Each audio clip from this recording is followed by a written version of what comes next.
Hi, this is Jacob with the Frozen Card Gaming YouTube channel, and I'm here to do a deck profile of a deck that I piloted to top 8 at the Slovenian Nationals this past weekend. I played P.U.N.K Therions, which is a deck that has been getting some attention lately, but my variant is different from some of the variants that have seen success so far, in that it's actually a very slim Therion package, and the main combo is the P.U.N.K line. So let's get straight into the deck profile. Bonus Field Center.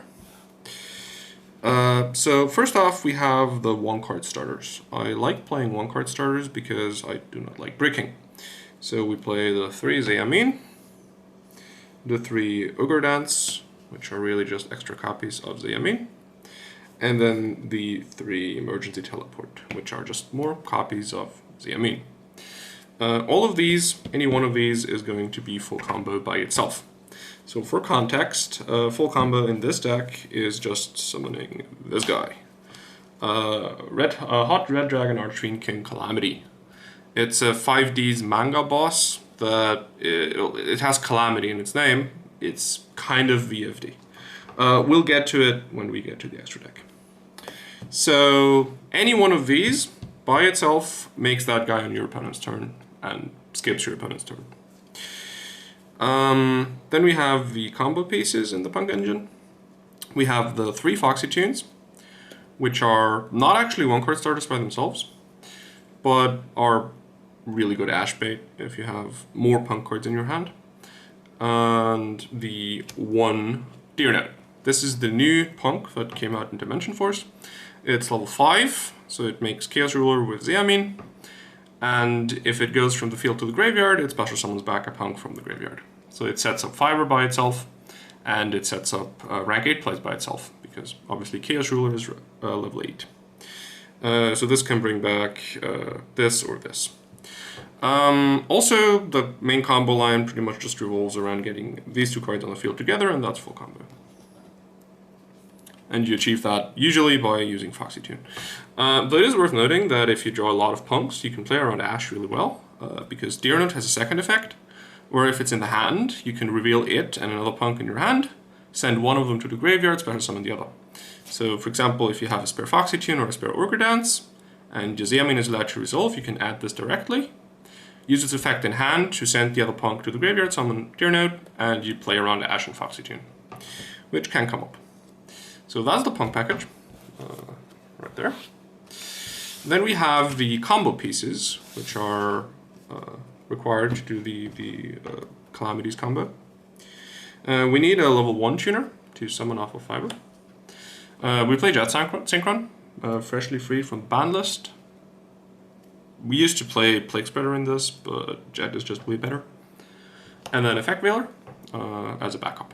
So for each of these combo pieces, we include 1 backup, because we do go through Chaos Ruler, and we sometimes go through Zombie Vampire in this line, which mills 9 cards. So it's possible that this is actually not in the deck anymore. We can't summon it off Fiber, so we include the 1 Effect Veiler as a level 1 tuner backup. Also, it's a Spellcaster, which means you can go into Selene using Effect Veiler. Then we need a level 4. This deck makes Shooting Riser Dragon on your opponent's turn with Fiber. So since Shooting Riser is 7 and we want it to be 3 alongside the level 1 tuner to make Calamity, we need to send a level 4. Snow is obviously the best one to send. It's just ridiculous follow-up on turn 3. It wins you games by itself, so that one's a no-brainer. And then we needed a second level 4 to take its place in case it already got milled. And for that we just decided to make that the 1 token collector. It makes Swordsoul players cry, so also Swordsoul is super high represented in this format. And there's no reason not to just make that to 1 since we need a level 4 anyway. And it doesn't feel bad to send off Riser either. Though usually you will want to send this just for follow-up on turn 3. So that's the not quite Garnets, the combo pieces that are in the deck. Then we have the Therions part. Therions are really good for putting up 1 negate, because King Calamity is an optional win effect, meaning you can't actually chain the Riser to your opponent's effect and still get it. So you kind of need to force your opponent out of their first action, and Regulus just negates their first action, so that's nice. They also stop hand traps, they bait hand traps, and they're really good follow-up. So Therion's package is really good. For the Therion's package, we played the 3 Archetypal Foolish Burial. It's just all around good card. Baits Ash like crazy, because if you activate this and you have a second Therion in hand and they let it resolve, then you get a Regulus negate and then their Ash is dead. So they kind of have to Ash this if they only have Ash. But that also means that you can just use it to bait Ash if you don't have a second Therion in hand. Its second effect in the grave is super relevant. It adds another Therion from the grave to the hand and puts itself under the deck, or vice versa. You can do it to the same turn you use the first effect, but still, it's really good follow-up turn 3. You just get your Regulus back and you have a negate up as you go for game. Then we have a really slim Therions package. So a lot of the P.U.N.K Therion lists that we saw online are super heavy on Therions. We didn't like that at all, since Therions feel really bricky in the hand. They don't let you play the game unless you're actually getting started. They don't start the game by themselves. So we play a super slim Therions package. We play the 2 Regulus, we play the 1 Lily, and we play the 2 Yule. So the reason for this particular lineup is Regulus is obviously there for the negation. That's, I think, a no-brainer. And Lily can search the field spell. So the thought process is Lily can search any other Therion. The problem is we have no natural Lily targets in this deck, so we have no plants in the deck. So the only way Lily is live is if there's another Therion in the grave. But if there's another Therion in the grave, then we don't really need the search anymore, right? Because if another Therion is in the grave, then, well, like, let's say we play 2 Lily and 1 Yule, right? If another Therion is in the grave, if like, Regulus is already in the grave, then does it matter if we have Lily or Yule in our hand? It really doesn't. The only 2 Therion combination in this deck that doesn't do anything, like doesn't get you to Regulus, is double Yule, which is really rare. And any other 2 Therion combination already gets you to Regulus negate, so that makes the Lily search kind of pointless. Well, not pointless, but like not as necessary as it feels. Obviously, if you're playing a deck that has like plants naturally, and so this is live by itself, it's really good, you should play it. But if you're just splashing it as an engine in a different deck, I think this is actually a lot worse than people think. Finally, Yule. The reason we are 2 Yule is twofold. First, it's a Psychic, which means it's actually, as opposed to Lily, this is live by itself. Zeamin, the P.U.N.K level 3, is a Psychic, which means this is just a level 8 extender. It can also unbrick other Therions, right? Because if you draw this plus Regulus, then this can actually summon itself from hand without needing the Therion setup. And then once you link it off or exceed it off, you can then make Regulus live. The second big reason, which is actually a lot more relevant than I thought at first, this is light. Which means if you hit this off of Chaos Ruler, you can just add it to your hand. So if you hit, say, this plus Regulus from Chaos Ruler or this plus Lily from Chaos Ruler, you can just add it to your hand and suddenly you have a Regulus negate that you didn't before. So that's why we're on the 2 Yule. Its field effect is actually surprisingly okay. It prevents destruction by battle as long as by card effect. Destruction by card effect as long as you have an equip card on field. So, for example, if your Regulus equip Yule, then your Regulus can't die to Mirror Jade. Your Regulus can't die to Guardian Chimera. It's actually surprisingly relevant. It also makes it immune to Blackout, which means you can just not negate the Blackout when they try to force you. Finally, field spells. 2 field spell. We're not on 3 because it's actually the worst one to mill. If you mill the field spell, it actually doesn't make your Therions live, because your Therions obviously need a monster in the graveyard as a target, and the field spell is not a monster. So that's why we're on just 2 of this. We are still on 2 because you need the second one in turn 3 to search off of Lily. It comes up quite a bit, since, like, in that way, summoning Lily in turn 3 actually gives you a free discard for Unicorn or for Jet Synchron, or it just gives you a second search in turn 3 if you need the extra extender to push for game. So I would play 2, I wouldn't go to 1, so just so you have the follow-up search in turn 3 if Lily's in rotation. But I also wouldn't play 3. Again, too many Therions feels bricky. Cards don't play by themselves. And yeah, like these ratios feel really, really natural. Like this feels like you do see them, like you don't You don't like never hit them with Chaos Ruler. You play enough of them, but you don't play so many that your hand is full of Therions, but you can't actually play. So this like I would not change these ratios. These were tweaked a lot during testing, and I don't think I would change from what we have right now. So that's the Therions. 2, 1, 2, the 2 field spell, and obviously the 3 foolish, since that one actually lets you start playing the game.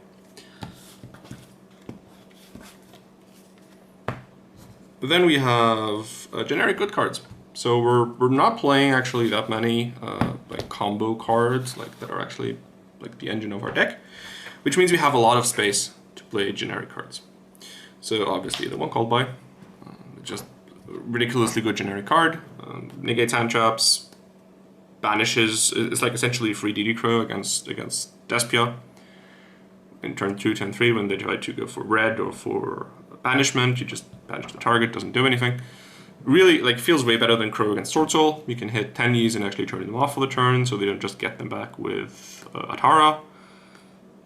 Yeah, it's just such a good generic card. If this was at more than 1, we would also play more than 1. But it's at 1, so we play the 1.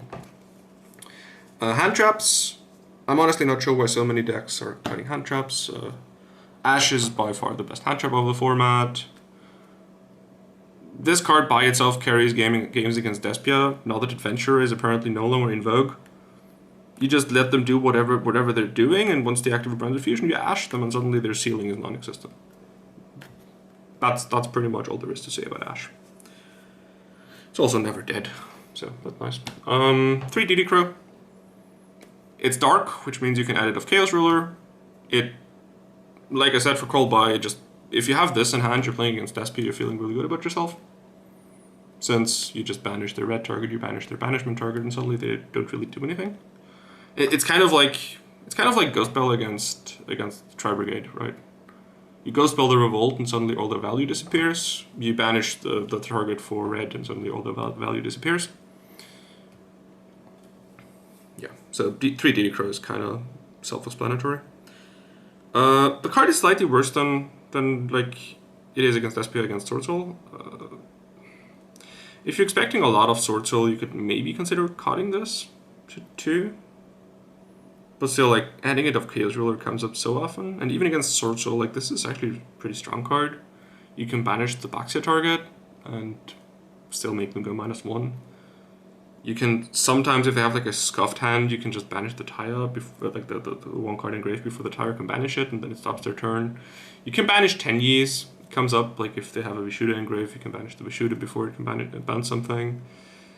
You can banish Stana if they're trying to do the Stana into Monk removal play. Just make them lose life points, lose their battle phase, and also not clear your board, which is pretty oppressive. Especially since Regulus is an effect negation, so it can't actually negate in the damage step. So often they will try to Stana into Monk to just out in Regulus for free. And then you just Crow the Stana, you keep the Regulus, and, well, they're just kind of hating their life at that point. So Crow is just super high utility. I wouldn't actually cut it on second thought. Finally, 3 Droplet. Yeah, this is just Droplet. It's just such a good utility card in so many situations. It breaks boards, it dodges imperms, it lets you out Mystic Mine against Sky Striker.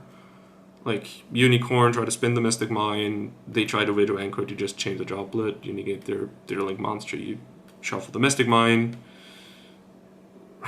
Yeah. Also, on that note, I suppose, Argyra system's effect in the graveyard, or Argyra? Is it Argyra? Argyra system's effect in the graveyard lets you put 1 card under your deck and 1 card in your hand. And that actually means that you will usually not deck out to Mystic Mine. So Striker can't actually just deck you out unless they have like 3 Crows to banish all your Argyra systems. So that's really relevant. So in that sense, they need to put a monster on field, and at that point, like Droplet Unicorn outs it. Yeah. Speaking of the Salt Mine, 3 Mystic Mine in the main deck. We used to be in Triple Tactics Talent in the slot, and then I tested it with Mystic Mine, and it just feels so good. It's such a dumb card to be in the format, but, well, hate the game, not the player. It's, like, against the big board, it's just a Dark Ruler that lets you do damage, because this deck can just OTK you with access code without ever putting more than 2 monsters on the field. So Mystic Mine is just Dark Rule at that point, and it just steals your games. Like, I stole one game against Sword Soul in Swiss that I had no business of winning. Like, Sword Soul had full board, and my hand was kind of shit. And then I just Prosperitied for 6, and I revealed the Mystic Mine. And then I just went, yeah, Droplet, negate the Spell Vanish monster, activate the Mystic Mine, and just take them out. Because, like, Game 2, Game 3, post-sighting, this is a combo deck, more or less. No deck is gonna run, like, spell removal against a combo deck. It will just feel so bad to side in. Especially if they haven't seen the Mystic Mine Game 1. They're probably gonna be siding out the back row removal. And at that point, Mystic Mine just steals your games that you have no business of winning. And that's what it did. I wouldn't have topped without Mystic Mine. So, yeah. It's a card. It's a card. Also, obviously, you have the Therion's field spell, so you can out it yourself, which is good. One potential improvement that has been suggested to me since the tournament is playing Terraforming, and potentially even Set Rotation. The thought being that Set Rotation outs the opponent's Mystic Mine, and also searches a field spell. And we have, well, the Therion's field spell as well, so the Terraforming kind of comes naturally. If I would play Terraforming, and I'm not sure I'm convinced that I would play it over the third Mystic Mine. Keep the ratios the same, just allow the option for this to actually search the Therion's field spell sometimes. I would not cut the second Therion's field spell, because if you Therion's field spell, you can still add it back with our Guru system. And also you can't search Terraforming with Lily, which comes up, as I said, in turn 3. So if I would play Terraforming, I would probably replace this Mystic Mine, but I'd need to like test the deck to actually know if it feels good. I'm not sure. Finally, we have 3 Pot of Prosperity. Yeah, this is just Pot of Prosperity. Like, there's not much really to say about it. Reveal 6, add any of them is so good. You don't really need all of your toolbox cards in every game, so usually you can banish 6 without feeling too bad about it, depending on the game state. We have 2 independent engines in the Therions and the P.U.N.Ks, both of which have starter cards. So if you have a Therion starter already, you can dig for a P.U.N.K starter. If you have a P.U.N.K starter already, you dig for a Therion to make the combo hand trap proof. You dig for your side deck, you dig for droplets, mines, whatever. Yeah, even adding an Ash off of this doesn't feel that bad against Despia, for example, right? Like, you just Prosperity at the end, banish 3, find an Ash, add the Ash, suddenly their Branded Fusion is dead for free. Doesn't feel bad. This is just such a good card, I would never cut this. Not really much to say about it. So yeah, that is 43 cards main deck. We tried to cut it below that, but like all the cards kind of feel good, so I really wouldn't. I think I'm happy with the ratios that we have. Then we have tokens, 1 World Legacy token, 4 Scapegoats. No particular reason for the token choice, keep them in your deck box. Yeah, not much to say about that. Okay, then we have extra deck, the boss monster of the deck. Hot Red Dragon Archfiend King Calamity. It's a 5D's boss that is really weird to build, but thankfully Chaos Ruler exists. But this is really specific. It requires 2 tuners, so 2 tuners, and 1 Dark Dragon non-tuner Synchro monster, which totals up to level 12. So obviously Chaos Ruler is all of these things, and is level 8. So you need 2 tuners which total up to exactly level 4 to make this guy. In our deck, that's Shooting Riser with level 3 and Jet Synchron with level 1. Its effect, hopefully on the video, they can pull up the effect text so you can read it. When this card is synchro summoned, you can activate this effect, so it's an optional when effect. So it won't be able to activate if you use Shooting Riser Sing 2, keep that in mind. You can activate this effect. For the rest of this turn, your opponent cannot activate cards, also they cannot activate the effects of cards on their field, so they control. They can activate the effects of cards in their hand. So for example, they can activate a Tenyi to summon it. And they can activate the effects of cards in their graveyard. For example, they can affect the effect of a Tenyi in the graveyard to, say, a Vishuddha to bounce this to hand, right? Or an Ashana to summon a Tenyi. So Sword Soul is surprisingly unaffected by this deck. Assuming your opponent reads the cards and actually like understands the card text to the extent that, well, they can still use their Tenyis. Often, Swordswell players are just going to read this card and will just pass the turn because they think they can't use their tennies. If your opponent doesn't understand card text, that's on them. Also, your opponent cannot respond to the activation of its effect. So by the time they get to read the card, it is too late for them to stop it. This also has 4000 attack and a Flame Wingman effect, so if it kills something by battle, it burns for the base attack of the monster it kills. So it's actually not that terrible for pushing for game turn 3. So yeah, that's the boss monster. How do we get to it? First off, we have Chaos Ruler, the Chaotic Magical Dragon. Yeah, this is just pretty box standard in decks at this point. Mill 5 in a Therion deck is amazing. It can add lights or darks, so it can add the level 8 punks, it can add DD Crow, it can add Yule, as mentioned. And just, yeah, mill 5. Second mill, if you need it, Zombie Vampire. This requires 2 level 8 monsters. And you detach 1 to have both players mill 4.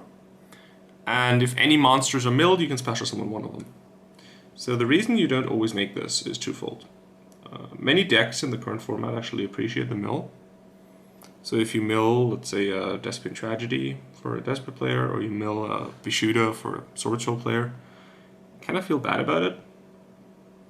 The second reason is you're not guaranteed to hit a tuner. Like, there are a lot of tuners in this deck, don't get me wrong, so you're fairly likely to hit one, but if you actually would need to hit a tuner to get combo, then making Zombie Vampire is pretty risky. And you could as well just target the Zia main with Deer Note's effect instead of a level 8 and just go straight into Fiber and still have combo. The reasons why you would make this are also twofold. First, you need a dark and a light in the graveyard to bring Chaos Ruler back, which is required. And if you open a very straightforward punk line, you often won't have a light and a dark. And by the time you choose whether to go for this or not, you will not yet know what Chaos Ruler is going to hit. So if you don't have a light and a dark in the graveyard yet, you might need to go for this. The second reason is this gives you deck knowledge of your opponent. So game 1, you're more likely to make this because it will tell you what your opponent is playing. So that if they scoop upon seeing this, you still know what to side for. Obviously that's only relevant at big tournaments if you don't know what your opponent is playing anyway. Also, this obviously gives you more fodder for Failure to Snow, right?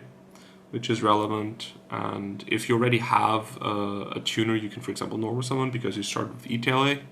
So you have a backup tuner from the normal summon in case this misses. You can use this just to get more fodder for Snow and get extra cards, get a higher chance to hit Therions. Like if this hits a Regulus, it feels really good. If this hits a Lily, it feels really good. This can also deny trigger effects. So if, for example, you resolve it and you hit your opponent's Tragedy, then you can just summon the Tragedy using its effect. And then since the Tragedy has been moved from the graveyard before it could activate, it doesn't actually get its search. So you can use that if you have the backup normal summon to make this feel a little bit less bad against some decks.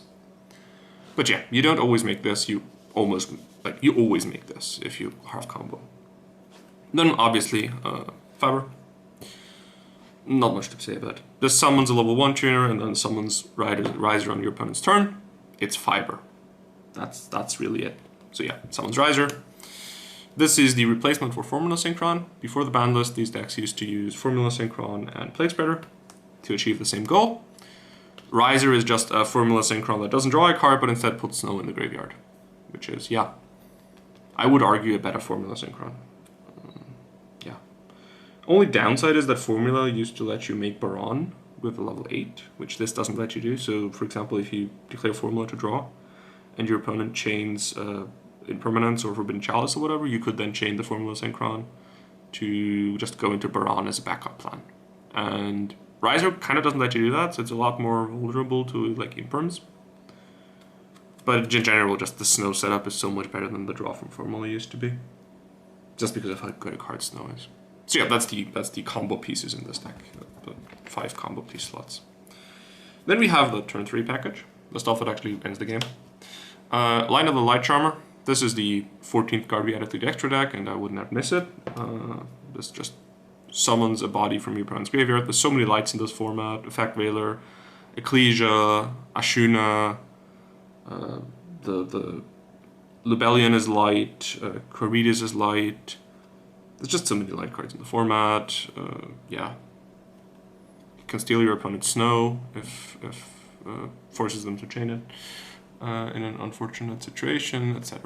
It then also makes Selene, since it's a spellcaster, so any 3 bodies, including Yule, for example, makes Selene by going into lineup. Selene is yeah, obviously intended to go into access code, so this just brings back a spellcaster and then makes access code. Yeah, access code ends the game. 5300 plus the 2800 from Regulus is 8100, that's game. That's pretty much how you end the game. Any kind of Selene liner stuff into access code, into Regulus, into punching. You also have Nightmare Unicorn as a backup for Selene. Sometimes you just can't make this, you just have a bunch of Therion's bodies, you have a jet that comes back, you just go Unicorn, access code, still win the game. Again, this is the kind of lines where the search from Lily comes up, since you need a lot of discards. So yeah, Unicorn for Selene that doesn't need a spellcaster. Then we have backup plans for turn 1. So we have, this is the stuff for turn 3. Backup plans for turn 1. Linkuriboh and Appaloosa. If for some reason you don't get your intended combo plan, but you still stumble your way into Fiber, you just Jet Synchron, Linkuriboh, Appaloosa. It's just 3 negates, but 3 monster negates is actually pretty big. And also the Therion's field spell gives battle protection. So that means they will actually struggle to punch over this before it gets its 3 negates. So yeah. It's not that bad. I mean, it's obviously worse than what your usual setup is, but it's not that terrible. Then we have miscellaneous toolbox pieces. This is the stuff that usually gets banished for Prosperity. Dingirsu, in theory, it's a level 8 that sends on targeting. It has built-in destruction protection. The thought is that it's good against like back row decks. In practice, I never made it this tournament, so I don't know. I probably wouldn't cut it. The prettiest Prosperity target on this side of the universe, Starlight Zeus, which was never face up for the entire tournament because I only ever banished it for Prosperity. Yeah, not really much to say about that one. So, small Zeus package. Melia of the Trees. This is a rank 3 Xyz monster that just needs 2 level 3 Earth monsters. So you can make this with double Zeamine. For example, just normal summon Zeamine. Use effect, search Foxy-Tune, summon Zeamine, you can make this. It's a backup plan, it comes up sometimes. The effect is once per turn you can detach 1 to either Foolish a plant or Special a plant from the graveyard. The plant in question obviously being the plant Therion. So if you have a Therion in hand, you can make it live by going into Lily with this, or if you have a plant Therion already in the graveyard because you hit it from Chaos Ruler, you can go into this and special it back, search Regulus, Regulus is live. Yeah. So that is the 14th in the extra, and for slot 15, Psychic and Punisher. Again, it's a card from Dimension Force I think everybody knows. It's been going up in price recently because of how good it is. It's unaffected by activated effects, while it's both synchro summoned and you have less life points than your opponent. Since you pay 600 for Zeamine, you usually have less life points than your opponent, so this is usually unaffected by activated effects. It's only activated effects, sadly, so it is not unaffected by skill drain. Crackdown can steal it.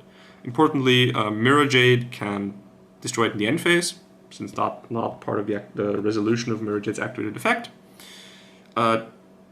Cheng Ying can reduce its attack and boost its own attack to punch over it. And then obviously in the battle phase it gains attack permanently equal to the difference in life points. So this, for example, is also really oppressive against Sky Striker. This won me a game in Swiss against Sky Striker. They put me under Mystic Mine, it had 1 body on field. And I just summoned this. And it boosted itself for like 7,000 permanently. And then they outed their own monster. I didn't punch, I just boosted it. And then they outed their monster to mindlock me, but then they realized they couldn't kill me because of a Giro system looping. So they made a new monster and they tried to punch into it to out it. But at start of battle phase, I just declared the effect again, and then it had like 10,000 attack. So if they would have punched into it, they would have lost to battle damage. And if they ever make a Hayate and swing for 15, next turn this just kills the Hayate and wins me the game, right? So they didn't really have a good way of outing a Psychic and Punisher. And just scooped at that point. Like, we just went to game 2. So, yeah, this stole me a game against Striker. So, also stole me a game against Sword Soul and Swiss. People really like punching for non-lethal damage. Like, there's just that dopamine rush of, like, doing 6,000 damage.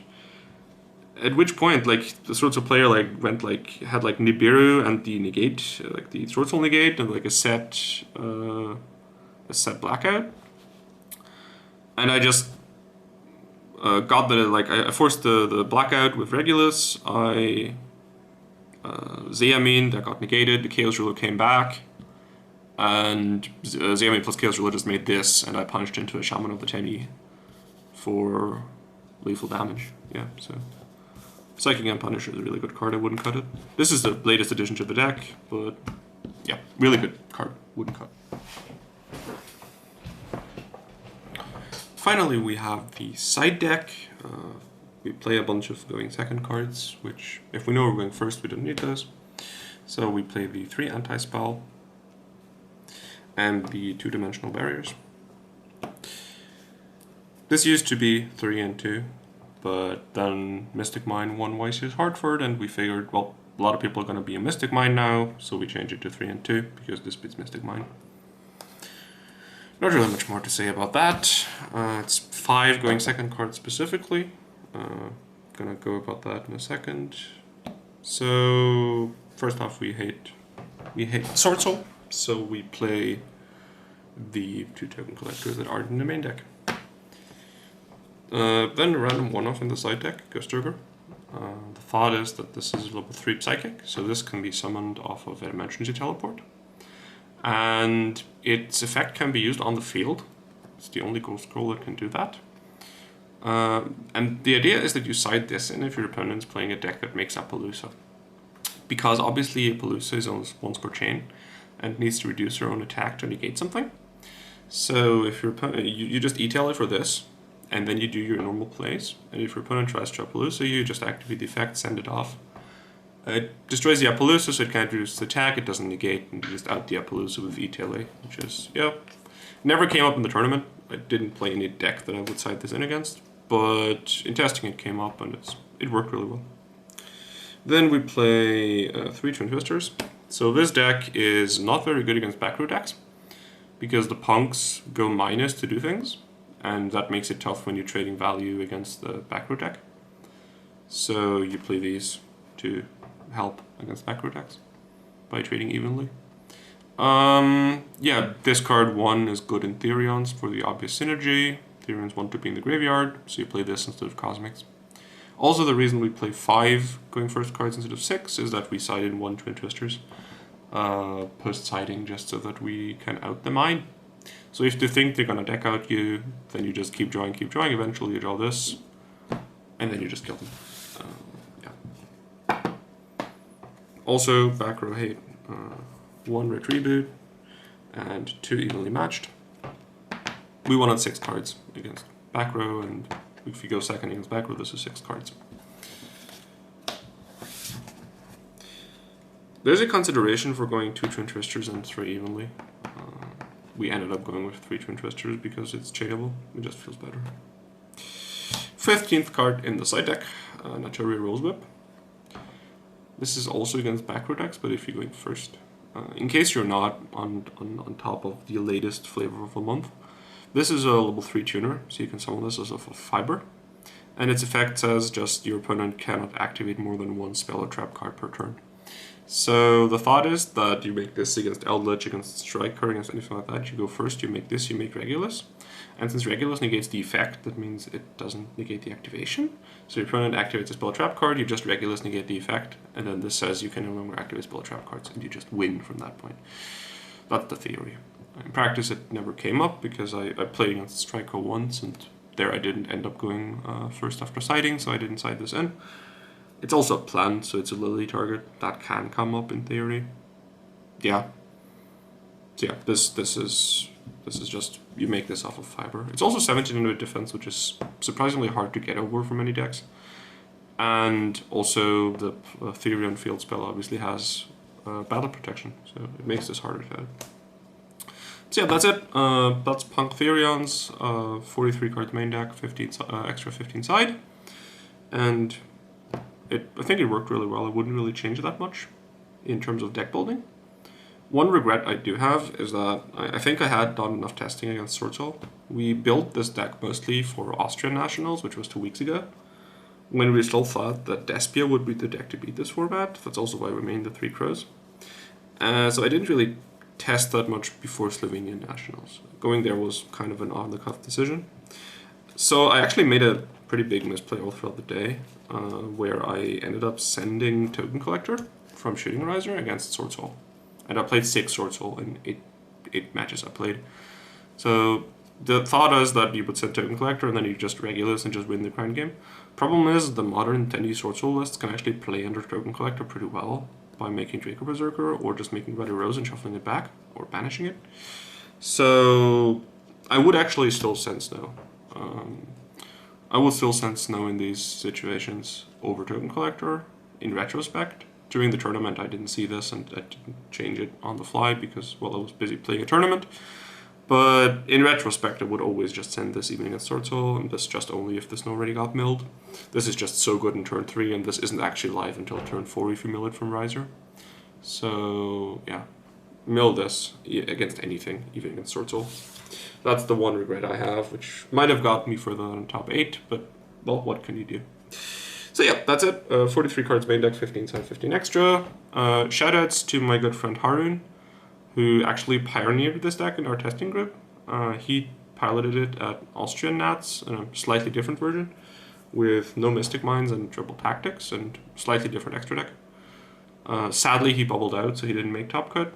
And yeah, he was the one that actually pioneered this deck in our testing group and even got me the idea of playing it. And well, now it's finally gotten its top. So yeah, shout out to him. And that's it.